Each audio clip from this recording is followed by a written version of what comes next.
Hello students, हम Indian polity M Laxmikant के 6th addition को स्टडी कर रहे थे और हम 14 चैप्टर सेंटर स्टेट रिलेशंस को पढ़ रहे थे। स्टूडेंट, अपने इस लेक्चर में हम पढ़ेंगे सेंटर और स्टेट्स के बीच में जो फाइनेंशियल रिलेशंस है उनके बारे में। तो स्टूडेंट, इसके बाद अब हम देखते हैं कि स्टेट लिस्ट के सब्जेक्ट। स्टूडेंट, हमने पढ़ा था अभी कि जो हमारी स्टेट लेजिस्लेचर है उसके पास टोटल 18 सब्जेक्ट्स में अथॉरिटी है। स्टेट लिस्ट के अंदर टोटल 18 ऐसे सब्जेक्ट हैं जिन पर हमारी स्टेट लेजिस्लेचर के पास एक्सक्लूसिव पावर है कि स्टेट लिस्ट के इन 18 सब्जेक्ट्स पर टैक्स को इम्पोज कर सकती है। और स्टेट लिस्ट के अंडर इन जो 18 सब्जेक्ट्स हैं जिनके अंदर जो स्टेट लेजिस्लेचर है वो टैक्स का इम्पोजिशन कर सकती है, उन 18 सब्जेक्ट्स को हम अभी इस अपनी जो स्टेट लिस्ट है उसमें देखते हैं। स्टूडेंट, स्टेट लिस्ट जिसे कि लिस्ट सेकंड भी कहा जाता है, इसकी जो एंट्री नंबर 45 है, इसमें जो लैंड रेवेन्यू है इसमें कहा गया है कि land revenue including maintenance of land records.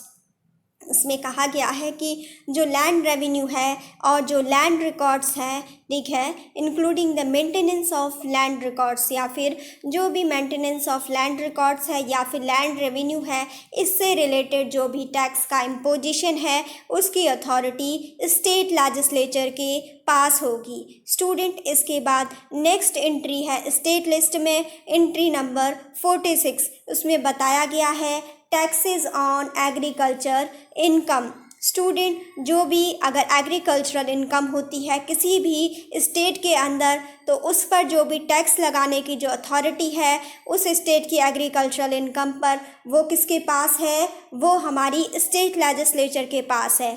इसके बाद नेक्स्ट एंट्री आती है एंट्री नंबर 47। एंट्री नंबर 47 में दिया गया है duties in respect of succession to agricultural land. Student, इसमें बताया गया है कि एग्रीकल्चरल लैंड से रिलेटेड किसी भी प्रकार की जो ड्यूटीज़ लगाई जानी है, किसी भी प्रकार की जो टैक्स का इम्पोजिशन किया जाना है, उसको स्टेट लेजिस्लेचर को उसकी पावर दी गई है। स्टूडेंट, इसके बाद स्टेट लिस्ट में ही एंट्री नंबर 48 आता है। जो एंट्री नंबर 48 है उसमें बताया गया है estate duty in respect of agricultural land.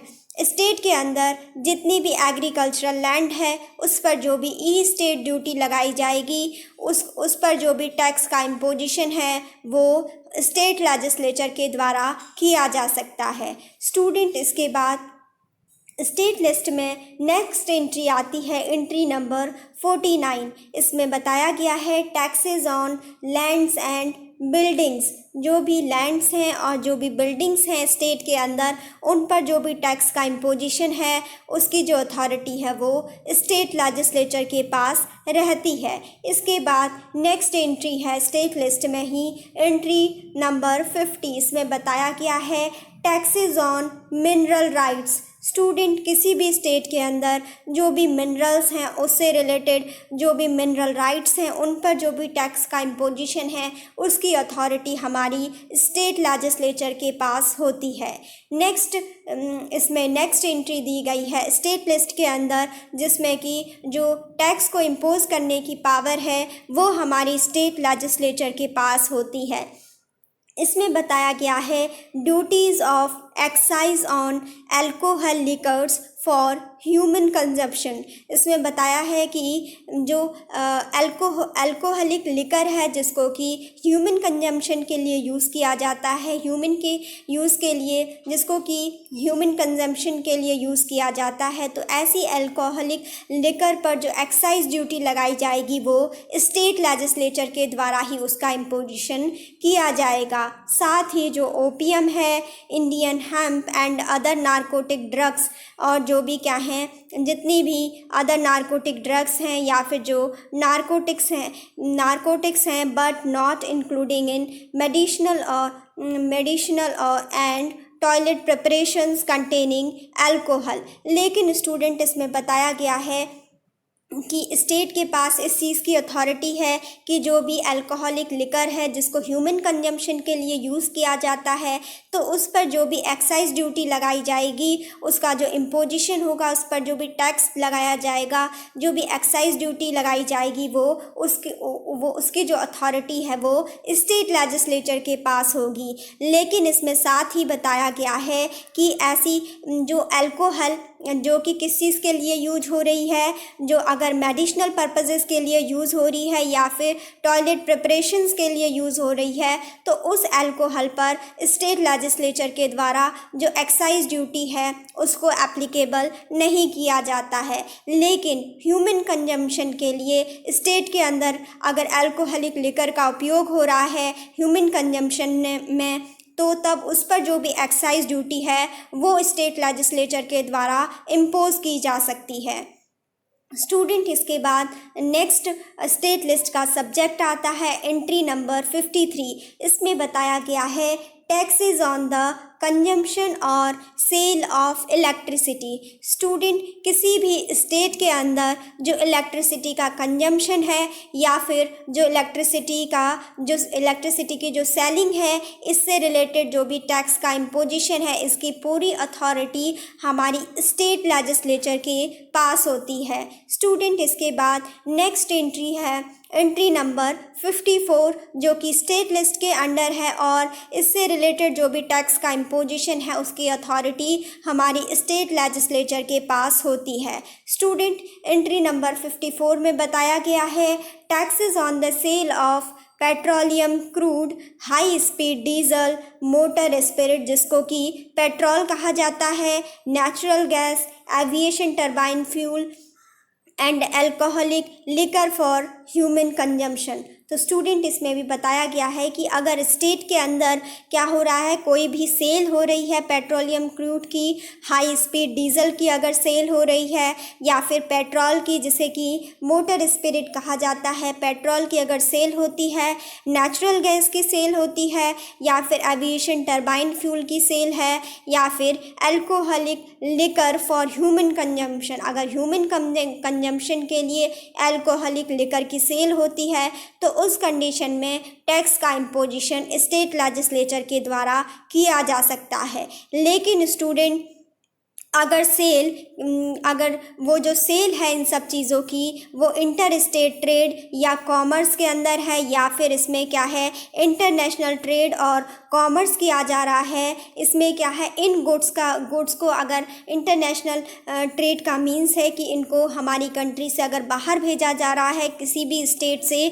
Foreign country में भेजा जा रहा है, तो तब उस कंडीशन में उस स्टेट के द्वारा टैक्स का इम्पोजिशन इन चीज़ों पर, इन गुड्स पर नहीं किया जा सकता है। लेकिन अगर स्टेट के अंदर ही उसको सेल किया जा रहा है, तो उसको क्या होगा, स्टेट के अंदर उसको सेल किया जा रहा है तो उस पर जो भी टैक्स हैं वो स्टेट लेजिस्लेचर के द्वारा इम्पोज किए जा सकते हैं। स्टूडेंट, इसके बाद स्टेट लिस्ट में नेक्स्ट इम्पॉर्टेंट एंट्री दी गई है एंट्री नंबर 56। स्टूडेंट, इसमें बताया गया है taxes on goods passengers carried by road और इनलैंड वाटरवेज। स्टूडेंट, इसमें बताया गया है कि जो भी गुड्स या पैसेंजर जिनको कि कैरीड किया जाता है बाय रोड या फिर इनलैंड वाटरवेज के थ्रू, उन पर जो भी टैक्स का इम्पोजिशन है किसी भी स्टेट के अंदर, वो उस स्टेट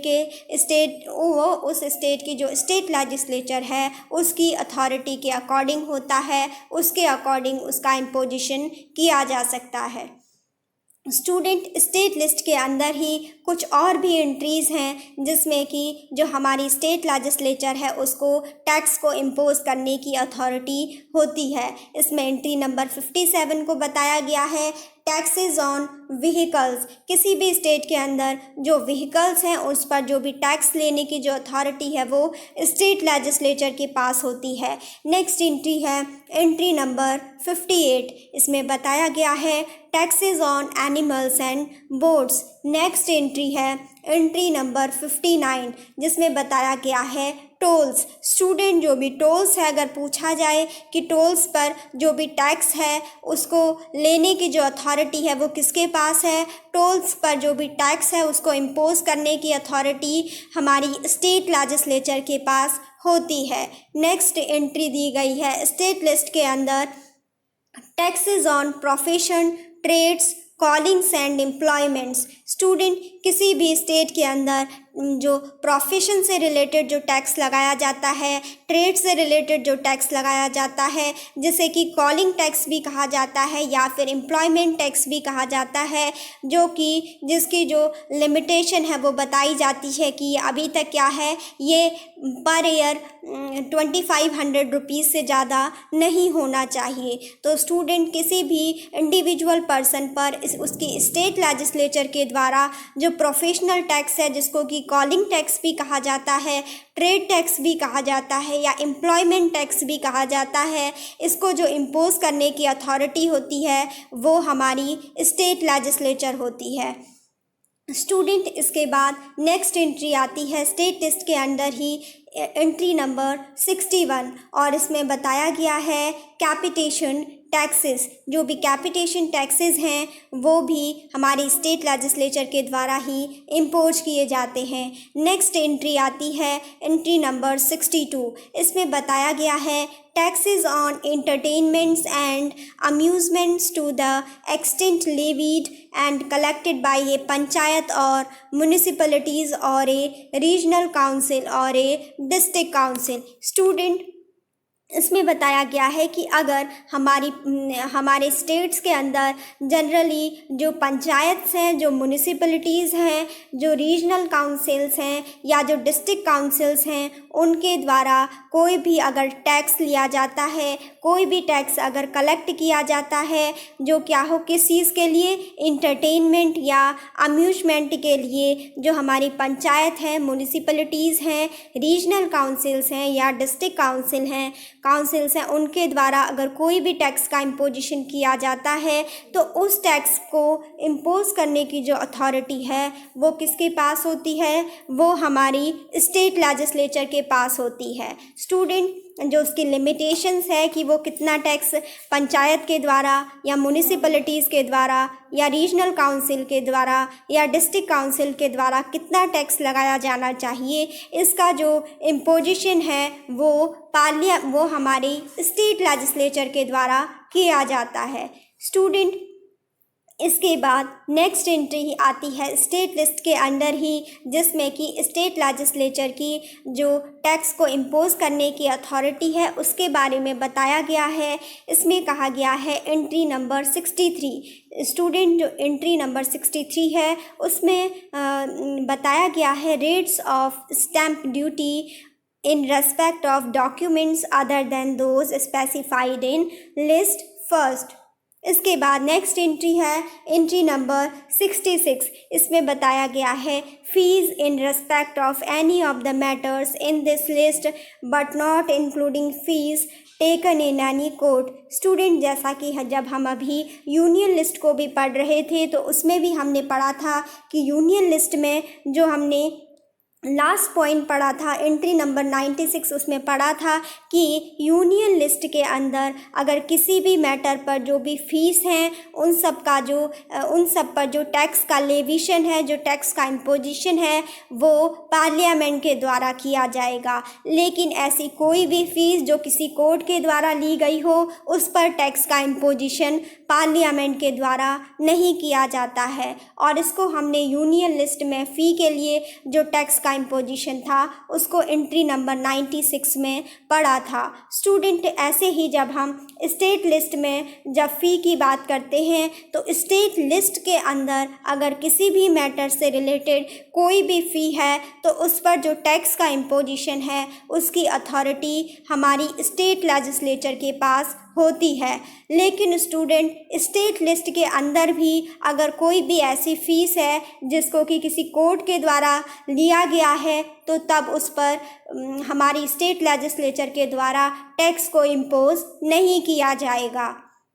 स्टूडेंट इसके बाद ये सब हमने सब्जेक्ट्स पढ़े कि जो हमारे स्टेट लिस्ट और जिसमें हमारी स्टेट लिस्ट के अंदर थे, और इस पर जो हमारी स्टेट लेजिस्लेचर है उसको इस चीज़ की अथॉरिटी है कि इन सब्जेक्ट्स में जो टैक्स को इम्पोज करने की जो पावर है वो हमारी स्टेट लेजिस्लेचर के पास है। और स्टूडेंट ऐसे ही हमने यूनियन लिस्ट के उन सभी 13 सब्जेक्ट्स को पढ़ा, उन सभी 13 सब्जेक्ट्स को पढ़ा जिनमें कि जो भी ऐसे सब्जेक्ट्स थे जिनमें ये बताया गया कि इनसे रिलेटेड टैक्स का इम्पोजिशन करने की पावर हमारी पार्लियामेंट के पास है। तो स्टूडेंट अभी का लेक्चर यहीं पे रखते हैं, और इसके बाद अपने नेक्स्ट लेक्चर में हम समझेंगे कि जो स्टेट और जो सेंटर है इनके बीच में जो फाइनेंशियल रिलेशन है उनका जो कंटिन्यूएशन है वो किस तरीके से किया जाता है। आई होप स्टूडेंट आप ये स्टेट लिस्ट और ये जो हमने अभी यूनियन लिस्ट पढ़ी जिसके अंतर्गत हमने स्टेट लिस्ट में स्टेट लेजिस्लेशन की टैक्स को इम्पोज करने की पावर को देखा, और हमने जो यूनियन लिस्ट के ऐसे सब्जेक्ट्स को पढ़ा जिसमें कि जो हमारी पार्लियामेंट है वो उन सब्जेक्ट्स में टैक्स को इम्पोज कर सकती है। आई होप स्टूडेंट आपको समझ में आया हो। अभी का लेक्चर यहीं पे रखते हैं और इसके बाद हम अपने नेक्स्ट लेक्चर में कंटिन्यू करेंगे। Thanks for watching.